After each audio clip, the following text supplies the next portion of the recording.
وہ مسافر عرب کے صحرا میں اکیلا چلا جا رہا تھا۔ 8 ہجری کے زمانے میں عرب کا وہ علاقہ جہاں مکہ اور مدینہ واقع ہیں بڑا ہی خوفناک صحرا ہوا کرتا تھا، جلتا اور انسانوں کو جھلساتا ہوا ریگزار۔ ایک تو صحرا کی اپنی صعوبتیں تھیں، دوسرا خطرہ رہزنوں کا تھا۔ مسافر قافلوں کی صورت سفر کیا کرتے تھے، لیکن یہ مسافر اکیلا چلا جا رہا تھا۔ وہ اعلیٰ نسل کے جنگی گھوڑے پر سوار تھا، اس کی ذرہ گھوڑے کی زین کے ساتھ بندھی ہوئی تھی، اس کی کمر سے تلوار لٹک رہی تھی اور اس کے ہاتھ میں برچھی تھی۔ اس زمانے میں مردوں کے قد دراز، سینے چوڑے اور جسم گٹھے ہوئے ہوتے تھے۔ یہ اکیلا مسافر بھی انہی مردوں میں سے تھا، لیکن جس انداز سے وہ گھوڑے کی پیٹھ پر بیٹھا تھا اس سے پتہ چلتا تھا کہ وہ شہسوار ہے اور وہ کوئی معمولی آدمی نہیں۔ اس کے چہرے پر خوف کا ہلکا سا بھی تاثر نہیں تھا کہ رہزن اسے لوٹ لیں گے، اس سے اتنی اچھی نسل کا گھوڑا چھین لیں گے اور اسے پیدل سفر کرنا پڑے گا۔ لیکن اس کے چہرے پر جو تاثر تھا وہ قدرتی نہیں تھا، وہ کچھ سوچ رہا تھا، یادوں سے دل بہلا رہا تھا یا کچھ یادوں کو ذہن میں دفن کرنے کی کوشش کر رہا تھا۔ آگے ایک گھاٹی آ گئی، گھوڑا چڑھتا چلا گیا، خاصی بلندی پر جا کر زمین ہموار ہوئی۔ سوار نے گھوڑا روک کر اسے گھمایا اور رکابوں پر کھڑے ہو کر پیچھے دیکھا، اسے مکہ نظر نہ آیا۔ مکہ افق کے نیچے چلا گیا تھا۔ ابو سلیمان، اسے جیسے آواز سنائی دی ہو، اب پیچھے نہ دیکھو، مکہ کو ذہن سے اتار دو، تم مرد میدان ہو، اپنے آپ کو 2 حصوں میں نہ کٹنے دو، اپنے فیصلے پر قائم رہو، تمہاری منزل مدینہ ہے۔ اس نے مکہ کی سمت سے نگاہیں ہٹا لی، گھوڑے کا رخ مدینہ کی طرف کیا اور باغ کو ہلکا سا جھٹکا دیا۔ گھوڑا اپنے سوار کے اشارے سمجھتا تھا، نپی تلی چال چل پڑا۔ سوار کی عمر 43 برس تھی، لیکن وہ اپنی عمر سے جوان لگتا تھا۔ سلیمان اس کے بیٹے کا نام تھا، اس کے باپ کا نام الولید تھا۔ اسے ابو سلیمان کہلانا زیادہ پسند تھا، اسے معلوم نہ تھا کہ تاریخ اسے خالد بن ولید کے نام سے یاد رکھے گی۔ یہ نام اسلام کی عسکری روایات اور جذبے کا دوسرا نام بن جائے گا۔ مگر 43 برس کی عمر میں جب خالد مدینے کی طرف جا رہا تھا اس وقت وہ مسلمان نہیں تھا۔ چھوٹی چھوٹی جھڑپوں کے علاوہ وہ مسلمانوں کے خلاف 2 بڑی جنگیں، جنگ احد اور جنگ خندق لڑ چکا تھا۔ جب رسول کریم صلی اللہ علیہ وسلم پر 610 عیسوی بروز سوموار پہلی وحی نازل ہوئی، اس وقت خالد کی عمر 24 سال تھی۔ اس وقت تک وہ اپنے قبیلے بنو مخزوم کی عسکری قوت کا قائد بن چکا تھا۔ بنو مخزوم کا شمار قریش کے چند ایک معزز خاندانوں میں ہوتا تھا۔ قریش کے عسکری امور اسی خاندان کے سپرد تھے۔ قریش خالد کے باپ الولید کے احکام اور فیصلے مانتے تھے۔ 24 برس کی عمر میں یہ حیثیت خالد کو بھی حاصل ہو گئی تھی، مگر اس حیثیت کو ٹھکرا کر خالد ابو سلیمان مدینے کو جا رہا تھا۔ کبھی وہ محسوس کرتا جیسے اس کی ذات سے کوئی قوت اسے پیچھے کو گھسیٹ رہی ہو۔ جب وہ اس قوت کے اثر کو محسوس کرتا تو اس کی گردن پیچھے کو مڑ جاتی، لیکن اس کی اپنی ذات سے ایک آواز اٹھتی، آگے دیکھ خالد، تو ولید کا بیٹا تو ہے لیکن وہ مر گیا ہے، اب تو سلیمان کا باپ ہے، وہ زندہ ہے۔ اس کے ذہن میں 2 نام اٹک گئے، محمد صلی اللہ علیہ وسلم جو ایک نیا دین لے کر آئے تھے، اور الولید جو خالد کے باپ اور آپ کے نئے دین کا بڑا دشمن تھا۔ باپ یہ دشمنی ورثے کے طور پر خالد کے حوالے کر کے دنیا سے اٹھ گیا تھا۔ خالد کے گھوڑے نے پانی کی مشک پر اپنے آپ ہی رخ بدل لیا تھا۔ خالد نے ادھر دیکھا، اسے گول دائرے میں کھجوروں کے درخت اور صحرا کے جھاڑی نما درخت نظر آئے۔ گھوڑا ادھر ہی جا رہا تھا۔ نخلستان میں داخل ہو کر خالد گھوڑے سے کود گیا، امامہ اتار کر وہ پانی کے کنارے 2 زانو ہو گیا۔ اس نے پانی چلو بھر بھر کر اپنے سر پر ڈالا اور 2-4 چھینٹے منہ پر پھینکے۔ اس کا گھوڑا پانی پی رہا تھا۔ خالد نے اس چشمے سے پانی پیا جو صرف انسانوں کے استعمال کے لیے تھا۔ یہ ایک چھوٹا سا جنگل تھا۔ خالد نے گھوڑے کی زین اتاری اور زین کے ساتھ بندھی ہوئی چھوٹی سی ایک دری کھول کر جھاڑی نما درختوں کے جھنڈ تلے بچھائی اور لیٹ گیا۔ وہ تھک گیا تھا، تھوڑی دیر کے لیے سو جانا چاہتا تھا، مگر اس کے ذہن میں یادوں کا جو قافلہ چل پڑا تھا وہ اسے سونے نہیں دے رہا تھا۔ اسے 7 سال پہلے کا ایک دن یاد آیا جب اس کے عزیزوں نے محمد صلی اللہ علیہ وسلم کو قتل کرنے کا منصوبہ بنایا تھا۔ اس منصوبے میں خالد کا باپ الولید پیش تھا۔ وہ ستمبر 622 عیسوی کی ایک رات تھی۔ قریش نے رسول خدا صلی اللہ علیہ وسلم کو سوتے میں قتل کرنے کے لیے ایسے آدمی چنے تھے جو انسان کے روپ میں وحشی اور درندے تھے۔ خالد قریش کے سرکردہ خاندان کا جوان تھا۔ اس وقت اس کی عمر 27 سال تھی۔ وہ حضور اکرم صلی اللہ علیہ وسلم کے قتل کی سازش میں شریک تھا، لیکن وہ قتل کے لیے جانے والوں کے گروہ میں شامل نہیں تھا۔ اسے 7 سال پہلے کی وہ رات گزرے ہوئے کل کی طرح یاد تھی۔ وہ اس قتل پر بھی خوش تھا اور ناخوش بھی۔ خوش اس لیے کہ اس کے اپنے قبیلے کے ہی ایک آدمی نے اس کے مذہب کو جو بت پرستی تھی باطل کہہ دیا اور اپنے آپ کو خدا کا پیغمبر کہہ دیا۔ ایسے دشمن کے قتل پر خوش ہونا فطری بات تھی، اور وہ ناخوش اس لیے تھا کہ وہ اپنے دشمن کو للکار کر آمنے سامنے کی لڑائی لڑنے کے قائل تھا۔ اس نے سوئے ہوئے دشمن کو قتل کرنے کی کبھی سوچی ہی نہیں تھی۔ بہرحال اس نے اس سازش کی مخالفت نہیں کی، لیکن قتل کی رات جب قاتل رسول خدا کو مقررہ وقت پر قتل کرنے گئے تو آپ صلی اللہ علیہ وسلم کا مکان خالی تھا۔ وہاں گھر کا سامان بھی نہیں تھا، نہ آپ کا گھوڑا تھا اور نہ اونٹنی۔ قریش اس امید پر سوئے ہوئے تھے کہ صبح انہیں خوشخبری ملے گی کہ ان کے مذہب کو جھٹلانے اور انہیں اپنے نئے مذہب کی طرف بلانے والا قتل ہو گیا ہے، مگر صبح وہ ایک دوسرے کو مایوسی کے عالم میں دیکھ رہے تھے۔ پھر وہ سرگوشیوں میں ایک دوسرے سے پوچھنے لگے، محمد کہاں گیا؟ رسول خدا صلی اللہ علیہ وسلم قتل کے وقت سے بہت پہلے اپنے قتل کی سازش سے آگاہ ہو کر مدینے کو ہجرت کر گئے تھے۔ صبح تک آپ صلی اللہ علیہ وسلم بہت دور نکل گئے تھے۔ خالد کے ذہن سے یادیں پھوٹتی چلی آ رہی تھی۔ ذہن پیچھے ہی پیچھے ہٹتے ہٹتے 16 برس دور جا نکلا۔ 613 عیسوی کی ایک شام رسول کریم صلی اللہ علیہ وسلم نے قریش کے چند ایک سرکردہ افراد کو اپنے ہاں کھانے پر مدعو کیا۔ کھانے کے بعد رسول کریم صلی اللہ علیہ وسلم نے اپنے مہمانوں سے کہا، اے بنی عبد المطلب، میں تمہارے سامنے جو تحفہ پیش کرنے لگا ہوں وہ عرب کا کوئی اور شخص پیش نہیں کر سکتا، اس لیے کہ اللہ نے مجھے منتخب کیا ہے۔ مجھے اللہ نے حکم دیا ہے کہ تمہیں ایک ایسے مذہب کی طرف بلاؤں جو تمہاری دنیا کے ساتھ تمہاری عاقبت بھی آسودہ اور مسرور کر دے گا۔ اس طرح رسول خدا نے پہلی وحی کے نزول کے 3 سال بعد اپنے قریبی عزیزوں کو اسلام قبول کرنے کی دعوت دی۔ خالد اس محفل میں نہیں تھا، اس کا باپ مدعو تھا۔ اس نے خالد کو مذاق اڑانے کے انداز میں بتایا تھا کہ عبد المطلب کے پوتے محمد صلی اللہ علیہ وسلم نے کہا ہے کہ وہ اللہ کا بھیجا ہوا نبی ہے۔ ہم جانتے ہیں کہ عبد المطلب قریش کا ایک سردار تھا۔ الولید نے اپنے بیٹے سے کہا، بے شک محمد کا خاندان اعلیٰ حیثیت رکھتا ہے، لیکن نبوت کا دعویٰ اس خاندان کا کوئی فرد کیوں کرے؟ اللہ کی قسم اور حبل اور عزا کی، میرے خاندان کا رتبہ کسی سے کم نہیں، کیا نبوت کا دعویٰ کر کے کوئی ہم سے اونچا ہو سکتا ہے؟ خالد نے پوچھا، آپ نے اسے کیا کہا؟ پہلے تو ہم چپ ہو گئے، پھر ہم سب ہنس پڑے۔ الولید نے کہا، لیکن محمد کے چچا زاد بھائی علی نے محمد کی نبوت کو قبول کر لیا ہے۔ خالد اپنے باپ کی طنزیہ ہنسی کو بھولا نہیں تھا۔ خالد کو 629 عیسوی کے ایک روز مکہ اور مدینہ کے راستے میں ایک نخلستان میں لیٹے ہوئے وہ وقت یاد آ رہا تھا۔ رسول اللہ صلی اللہ علیہ وسلم جن کی نبوت کو قریش کے سردار قبول نہیں کر رہے تھے، اس نبوت کو لوگ قبول کرتے چلے جا رہے تھے۔ ان میں اکثریت نوجوانوں کی تھی، بعض مفلس لوگوں نے بھی اسلام قبول کر لیا۔ اس سے نبی کریم صلی اللہ علیہ وسلم کے حوصلے میں جان آ گئی اور آپ صلی اللہ علیہ وسلم نے اسلام کی تبلیغ تیز کر دی۔ آپ بت پرستی کے خلاف تھے۔ مسلمان ان 360 بتوں کے خلاف تھے جو کعبہ کے اندر اور باہر رکھے ہوئے تھے۔ طلوع اسلام سے پہلے عرب ایک خدا کو مانتے تھے اور پوجتے ان بتوں کو تھے۔ انہیں وہ دیویاں اور دیوتا کہتے اور انہیں اللہ کے بیٹے اور بیٹیاں مانتے تھے۔ وہ ہر بات میں اللہ کی قسم کھاتے تھے۔ قریش نے دیکھا کہ محمد صلی اللہ علیہ وآلہ وسلم کے جس دین کا انہوں نے مذاق اڑایا تھا وہ مقبول ہوتا جا رہا تھا، تو انہوں نے آپ صلی اللہ علیہ وسلم کی تبلیغی سرگرمیوں کے خلاف محاذ بنا لیا اور مسلمانوں کا جینا حرام کر دیا۔ خالد کو یاد آ رہا تھا کہ اس نے اللہ کے رسول صلی اللہ علیہ وسلم کو گلیوں اور بازاروں میں لوگوں کو اکٹھا کر کے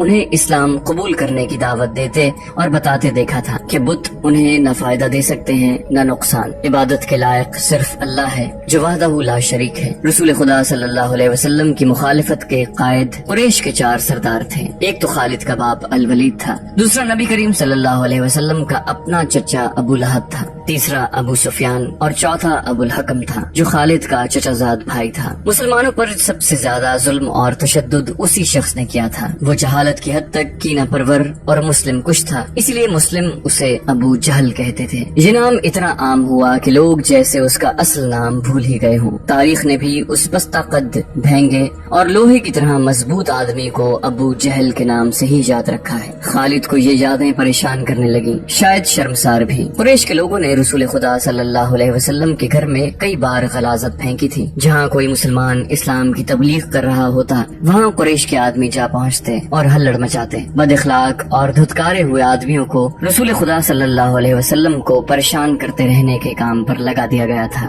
خالد کو یہ اطمینان ضرور تھا کہ اس کے باپ نے محمد صلی اللہ علیہ وسلم کے خلاف ایسی کوئی گھٹیا حرکت نہیں کی تھی۔ وہ 2 مرتبہ قریش کے 3-4 سرداروں کو ساتھ لے کر رسول خدا کے چچا ابو طالب کے پاس یہ کہنے گیا تھا کہ وہ اپنے بھتیجے کو بتوں کی توہین اور نبوت کے دعوے سے روکے، ورنہ وہ کسی کے ہاتھوں قتل ہو جائے گا۔ ابو طالب نے ان لوگوں کو دونوں مرتبہ ٹال دیا۔ خالد کو اپنے باپ کی بہت بڑی قربانی یاد آئی۔ عمارہ خالد کا بھائی تھا، وہ خاص طور پر خوبصورت نوجوان تھا، وہ ذہین تھا اور اس میں بانکپن تھا۔ خالد کے باپ الولید نے اپنے اتنے خوبصورت بیٹے عمارہ کو قریش کے 2 سرداروں کے حوالے کیا اور انہیں کہا کہ اسے محمد کے چچا ابو طالب کے پاس لے جاؤ اور اس سے کہو کہ میرا بیٹا رکھ لو اور اس کے بدلے محمد صلی اللہ علیہ وسلم ہمیں دے دو۔ خالد اپنے باپ کے اس فیصلے پر کانپ اٹھا تھا اور جب اس کا بھائی عمارہ دونوں سرداروں کے ساتھ چلا گیا تو خالد تنہائی میں جا کر رویا۔ سرداروں نے عمارہ کو رسول کریم کے چچا کے آگے کر کے کہا، ابو طالب اسے تم جانتے ہو، یہ عمارہ بن الولید ہے۔ تم یہ بھی جانتے ہو کہ بنو ہاشم نے جس کے تم سردار ہو ابھی تک اس جیسا سجیلا اور عقل مند جوان پیدا نہیں کیا۔ یہ ہم ہمیشہ کے لیے تمہارے حوالے کرنے آئے ہیں، اسے اپنا بیٹا بنا کر رکھو، یہ تمام عمر تمہارا فرما بردار رہے گا، اور اگر اسے اپنا غلام بنا لو گے تو قسم ہے اللہ کی تم پر اپنی جان بھی قربان کر دے گا، مگر تم اسے میرے حوالے کیوں کر رہے ہو؟ ابو طالب نے پوچھا، کیا بنو مخزوم کی ماؤں نے اپنے بیٹوں کو نیلام کرنا شروع کر دیا ہے؟ کہو اس کی کتنی قیمت چاہتے ہو، اس کے عوض ہمیں اپنا بھتیجا محمد دے دو۔ قریش کے ایک سردار نے کہا، تمہارا یہ بھتیجا تمہاری رسوائی کا باعث بن گیا ہے، اس نے تمہارے آباء و اجداد کے مذہب کو رد کر کے نیا مذہب بنا لیا ہے۔ کیا تم دیکھ نہیں رہے کہ تم نے اس قبیلے میں آدمی کو آدمی کا دشمن بنا دیا ہے؟ تم میرے بھتیجے کو لے جا کر کیا کرو گے؟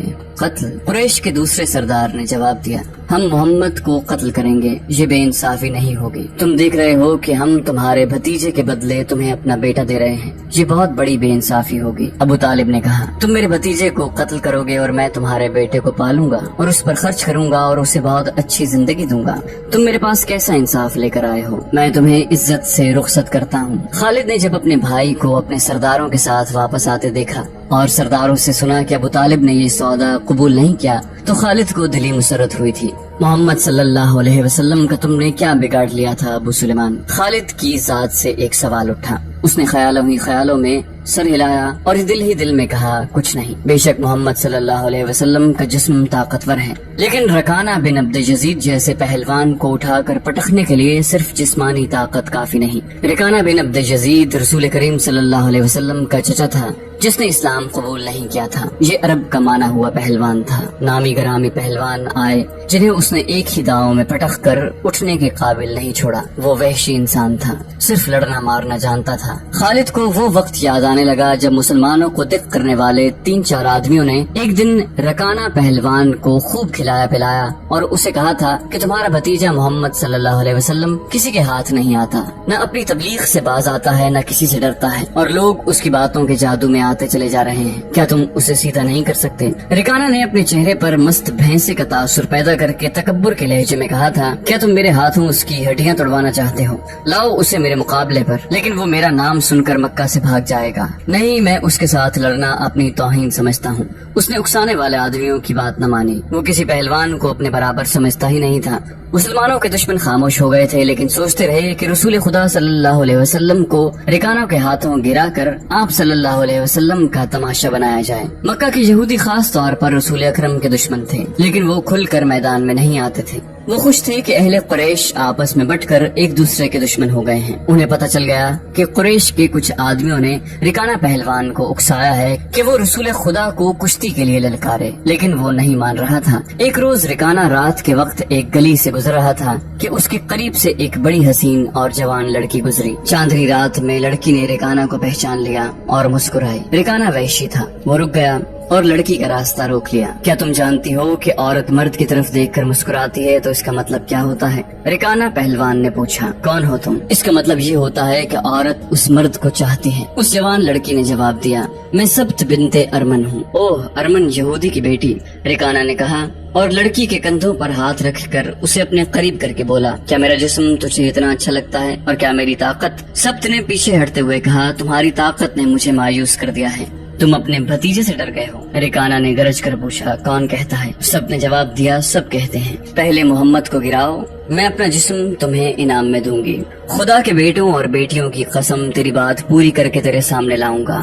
رکانہ نے کہا، لیکن تو نے غلط سنا ہے کہ میں محمد سے ڈرتا ہوں۔ بات یہ ہے کہ میں اپنے سے کمزور کے ساتھ لڑنا اپنی توہین سمجھتا ہوں، لیکن تیری بات پوری کروں گا۔ مشہور مورخ ابن حشام نے لکھا ہے کہ رسول کریم صلی اللہ علیہ وآلہ وسلم نے خود رکانہ پہلوان کو کشتی کے لیے للکارا تھا، لیکن دوسرے مورخ ابن الاسیر نے جو شہادت پیش کی ہے وہ صحیح ہے کہ رکانہ نے محمد صلی اللہ علیہ وسلم کو کشتی کے لیے للکارا اور اس نے کہا تھا میرے بھائی کے بیٹے تم بڑے دل اور بڑی جرت والے آدمی ہو، میں یہ بھی جانتا ہوں کہ تم جھوٹ بولنے سے نفرت کرتے ہو، لیکن مرد کی جرت اور صداقت کا پتہ اکھاڑے میں چلتا ہے، آؤ میرے مقابلے میں اکھاڑے میں اترو، اگر مجھے گرا لو تو میں تمہیں اللہ کا بھیجا ہوا نبی مان لوں گا، اللہ کی قسم تمہارا مذہب قبول کر لوں گا، لیکن یہ ایک بھتیجے اور چچا کی کشتی نہیں ہوگی۔ رسول خدا صلی اللہ علیہ وسلم نے رکانہ کی للکار کے جواب میں کہا ایک بت پرست اور سچے دین کے ایک پیغمبر کی لڑائی ہوگی، تو ہار گیا تو اپنا وعدہ نہ بھولنا۔ مکہ میں یہ خبر صحرا کی آندھی کی طرح پھیل گئی کہ رکانہ پہلوان اور محمد صلی اللہ علیہ وسلم کی کشتی ہوگی اور جو ہار جائے گا وہ جیتنے والے کا مذہب قبول کر لے گا۔ قریش کا بچہ بچہ، مرد و زن اور یہودی ہجوم کر کے آ گئے۔ مسلمانوں کی تعداد بہت تھوڑی تھی، وہ تلواروں اور برچھیوں سے مسلح ہو کر آئے کیونکہ انہیں خطرہ محسوس ہو رہا تھا کہ قریش کشتی کو بہانہ بنا کر رسول خدا صلی اللہ علیہ وسلم کو قتل کر دیں گے۔ عرب کا سب سے زیادہ طاقتور اور وحشی پہلوان رکانہ بن عبد یزید رسول کریم صلی اللہ علیہ وسلم کے مقابلے پر اترا۔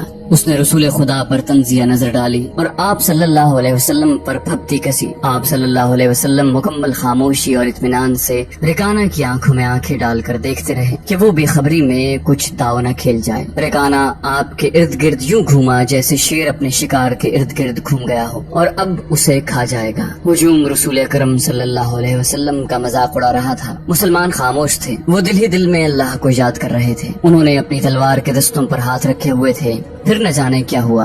رسول اکرم صلی اللہ علیہ وسلم نے کیا داؤ کھیلا۔ ابن الاسیر کہتا ہے کہ آپ صلی اللہ علیہ وسلم نے رکانہ کو اٹھا کر زمین پر پٹخ دیا۔ رکانہ زخمی شیر کی طرح اٹھا اور غرا کر آپ صلی اللہ علیہ وسلم پر حملہ آور ہوا۔ آپ صلی اللہ علیہ وسلم نے پھر وہی داؤ کھیلا اور اسے پٹخ دیا۔ وہ اٹھا تو آپ نے اسے تیسری بار پٹخا۔ بھاری بھرکم جسم 3 بار پٹخا گیا تو کشتی جاری رکھنے کے قابل نہ رہا۔ رکانہ سر جھکا کر اکھاڑے سے نکل گیا۔ ہجوم پر سناٹا طاری ہو گیا اور مسلمان ننگی تلواریں اور برچھیاں ہوا میں لہرا لہرا اور اچھال اچھال کر نعرے لگا رہے تھے۔ رسول اللہ صلی اللہ علیہ وسلم نے للکار کر کہا چچا رکانہ اپنا وعدہ پورا کر اور یہی اعلان کر کہ آج سے تو مسلمان ہے۔ رکانہ نے قبول اسلام سے صاف انکار کر دیا تھا۔ خالد نے نخلستان میں لیٹے لیٹے اپنے آپ سے کہا یہ طاقت جسمانی نہیں تھی۔ رکانہ کو یوں 3 بار پٹخنا تو دور کی بات ہے، اسے کوئی پچھاڑ بھی نہیں سکتا تھا۔ رسول اکرم صلی اللہ علیہ وسلم کا تصور خالد کے ذہن میں نکھر آیا۔ وہ آپ صلی اللہ علیہ وسلم کو اچھی طرح سے جانتا تھا، لیکن اب وہ محسوس کر رہا تھا جیسے وہ محمد صلی اللہ علیہ وسلم کوئی اور تھے جنہیں وہ بچپن سے جانتا تھا۔ اس کے بعد آپ صلی اللہ علیہ وسلم نے جو رخ اختیار کیا تھا اس میں خالد آپ صلی اللہ علیہ وسلم کو نہیں پہچانتا تھا۔ نبوت کے دعوے کے بعد خالد کی آپ صلی اللہ علیہ وسلم کے ساتھ بول چال بند ہو گئی تھی۔ وہ آپ کے ساتھ 2 ہاتھ کرنا چاہتا تھا، لیکن وہ رکانہ کی طرح پہلوان نہیں تھا۔ وہ میدان جنگ میں لڑنے والا اور لڑنے والوں کی قیادت کرنے والا جنگجو تھا، لیکن اس وقت مسلمان فوج کی صورت میں لڑنے کے قابل نہیں تھے۔ چینل کو سبسکرائب کیجیے اور بیل آئیکن پر کلک کیجیے تاکہ آپ کو تمام ویڈیوز فوراً ملتی رہیں۔